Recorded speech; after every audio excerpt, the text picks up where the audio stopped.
Hey, Rubik's Cube. Hey, I just want you to know, I'm gonna get you back. I'm going to adopt you. All right, that's gonna be my next goal.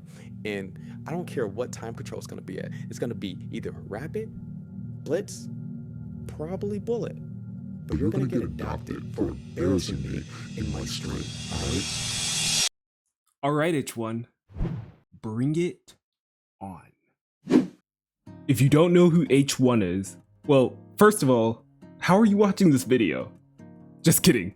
Chess Knowledge with H1 is an educational YouTuber who also streams on Twitch. I had just started streaming on Twitch, so I didn't expect anything crazy to happen. But then out of nowhere, H1Chess just shows up and challenged me to bullet. Of course I couldn't resist this. And this is where it all began. I started watching his streams and I joined a few of his tournaments. And this is where things took a turn. I was beating H1 in a few of these tournaments. And H1, he wasn't too happy about this. So to settle our banter, I decided to take it to the chessboard. And this is how it went. Okay, so this game started with e4, and then we went into a Sicilian defense. I didn't quite know the theory, so I took here, and that's probably not the best move because it's making my knight go back after he recaptures. And then I'm probably gonna have to, reroute a little bit, and he's gonna use that time to get his bishop developed, but nonetheless, it is not an awful opening. So I played d3 in order to open up my bishop and also connect this pawn chain. And then he plays b5, attacking my bishop. I have to move it back.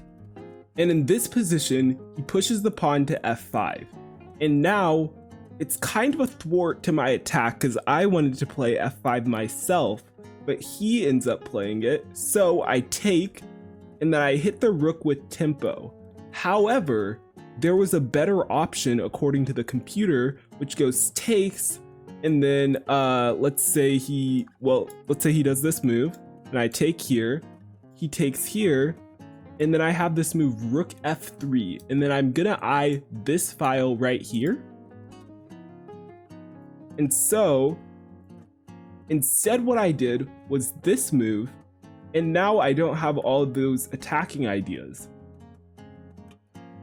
And so now we play a few more moves, and I play this move king h1, which might seem a little bit weird, but my reasoning for playing this move is because he wants to go right here into e3.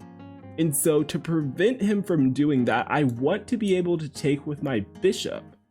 But if I take now, then there's a little bit of an issue with this queen on the diagonal. So I was a bit scared.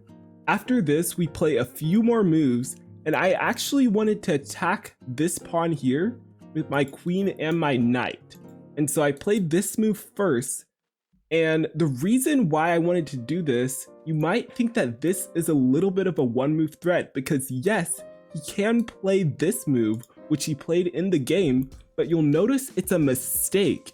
And the reason it's a mistake is because this pawn right here gets very weak. And now your king isn't quite as safe as it could have been. These light squares around your king are not quite as safe. Because also, you have this light squared bishop, and this could be a problem in the future. If I start to move my pawns like this, it could be a little bit of a problem. So now, he goes knight to e3, he's in an outpost square, and I take the knight.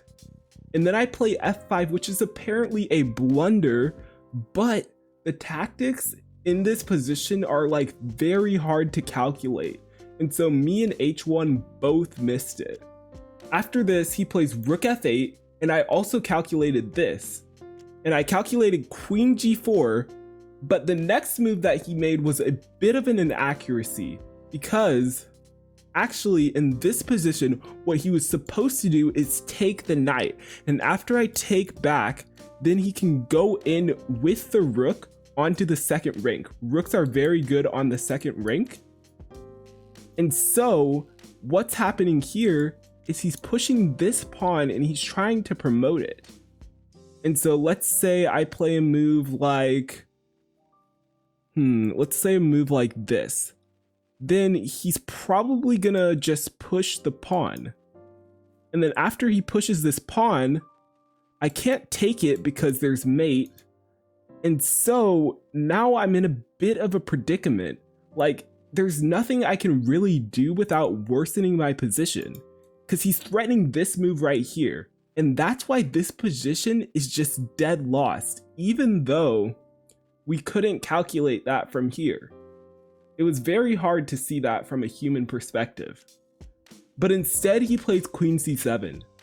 And then this allows me the opportunity to bring my rook to e1 and hit this pawn. He plays queen f4, and then I take, he takes, and I'm not really hitting the pawn here, because if I do take this pawn, then there's mate in 1.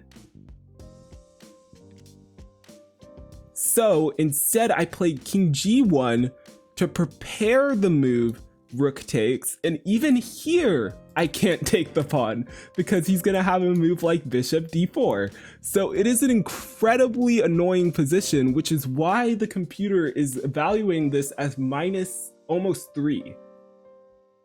And now in this position, I thought that h1 had just blundered. There's a fork here, right? Yes, there is a fork, but the computer finds this insane tactic, e2. E2 is absolutely crazy because it's preparing the backwards bishop move, bishop to d4, checking the king, and that's actually mate. Like, let's say I don't do anything about it. Let's say I just like, well, I mean, I have to take the bishop, but let's say I don't do anything about it. Let's say I take this rook. This is literally mate. So I have to take this bishop in this position. And then what happens though? There's check, I go here, check, and then I still defend. You can't go here because then I just take it. Really? It's a double check. It's a double check, and now I lose because now I have to move my king, and then he takes the rook. But instead he goes here, and now I can safely take the bishop. And in this position, he blunders because he mouse slips. It wasn't really a blunder. This was an actual blunder. And it's kind of hard to say that it's an actual blunder. Like, give H1 some credit. This E2 idea is extremely hard to find. So this is the actual blunder. It's not like a blunder in a human's perspective, but it is a blunder nonetheless. And then after this, we just play a few more moves. It's pretty simple at this point. I just need to make sure I convert it. And then a nice little ladder mate to end off the game. And after that game, H1 said this. Hey, Rubik's Cube. Hey, I just want you to know, I'm going to get you back. I'm going to adopt you, all right? That's going to be my next goal. And I don't care what time control is going to be at. It's going to be either rapid, blitz, probably bullet. But you're going to get adopted for embarrassing me in my stream, all right? Well said, H1. Well said. But you forgot one minor detail, and that's I'm young. I'm quickly improving. I'm learning every single aspect of your game. And by that time, I will be the one adopting you. I will have an NM title, and you'll just sit there and watch as I play Title Tuesday, and you just have to see it unfold.